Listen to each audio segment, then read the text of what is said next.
লক্ষ লক্ষ মানুষের গণজাগরণ এটা শুধু হাদির জানাজা না, এটা হচ্ছে ভারতের আধিপত্যের বিরুদ্ধের এক কণ্ঠস্বরের জানাজা। এটা হচ্ছে মানবিক বাংলাদেশে যে স্বপ্ন দেখেছিল তার জানাজায় লক্ষ লক্ষ মানুষ সমবেত হয়েছে। আজকে এই হাদির জানাজার মাধ্যমে এখান থেকে শপথ নিতে চাই আগামী দিনে একটি সমৃদ্ধ সুখী মানবিক বাংলাদেশ, আধিপত্যের বিরুদ্ধে লড়াই করে যে বাংলাদেশ আমরা মাথা উঁচু করে দাঁড়াতে চাই, আজকে তার সেই শপথ গ্রহণ করছি আমরা। আজকে তারা ভাবছে যে এক হাদিকে হত্যা করে তারা হয়তো ভারতের আধিপত্যের বিরুদ্ধে যে কণ্ঠস্বর সেটা তারা স্তব্ধ করে দিতে পারবে, কিন্তু তারা ভুলে গেছে এক শহীদ আবরারকে হত্যা করে লক্ষ লক্ষ আবরারের জন্ম হয়েছিল, তাই 24-এর গণ অভ্যুত্থান হয়েছিল। আপনারা জানেন ফ্যাসিস্টকে কিন্তু আমরা বিদায় করেছি।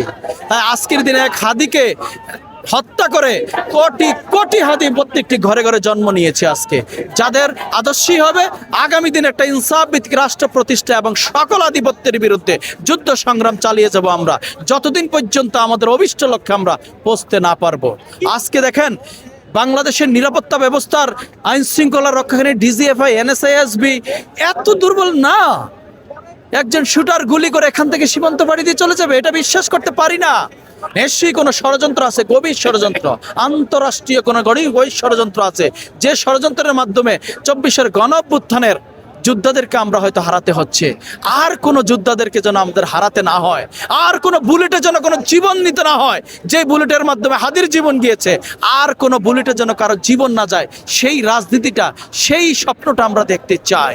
আজকে দেখেন মৃত হাদিকে নিরাপত্তা দিতে হাজার হাজার পুলিশ বাহিনী আসছে। এর 100 ভাগের 1 ভাগ যদি জীবিত হবে হাদিকে যদি নিরাপত্তা দিত, হয়তো বা আমাদের হাদির আজকে এই মৃত্যু দেখতে হতো না। তাই আজকে বলছি, যারা 24-এর গণ অভ্যুত্থান, যারা ভারতের আধিপত্যের বিরুদ্ধে কথা বলে, যারা স্বপ্ন দেখে, তারা আজকে জীবন সংখ্যায় আছে, তাদেরকে নিরাপত্তা সরকারকে দিতে হবে এবং আগামী দিনে একটি দালাল ভিত্তিক মুনাফেক রাষ্ট্র থেকে যেন আমরা বাঁচতে পারি, আমরা যেন একটি ইনসাফ ভিত্তিক রাষ্ট্র প্রতিষ্ঠা করতে পারি, সেই প্রত্যাশাই আমাদের থাকবে আগামী দিনে। আজকের এই জানাজা থেকে সেটাই আমাদের শপথ নেওয়া উচিত। আজকে জানেন যে হাদি কোনো দলের না, কোনো মতের না, হাদি সবার। কারণ হাদি কথা বলে দেশপ্রেমের, হাদি কথা বলে বাংলাদেশপন্থীদের, হাদি কথা বলে আধিপত্যবাদের বিরুদ্ধে, হাদি কথা বলে ইনসাফ ভিত্তিক রাষ্ট্র প্রতিষ্ঠা। এই কথাটি আমাদের সকলের, এই কথাটি আমাদের সবার, এই দেশের 20 কোটি মানুষের।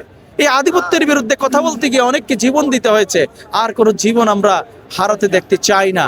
আমরা যে স্বপ্ন দেখেছি আধিপত্যের বিরুদ্ধে লড়াই করে, আগামী দিনে এই স্বপ্নকে জয়ী হবে, এই শপথই আমরা রাখতে চাই।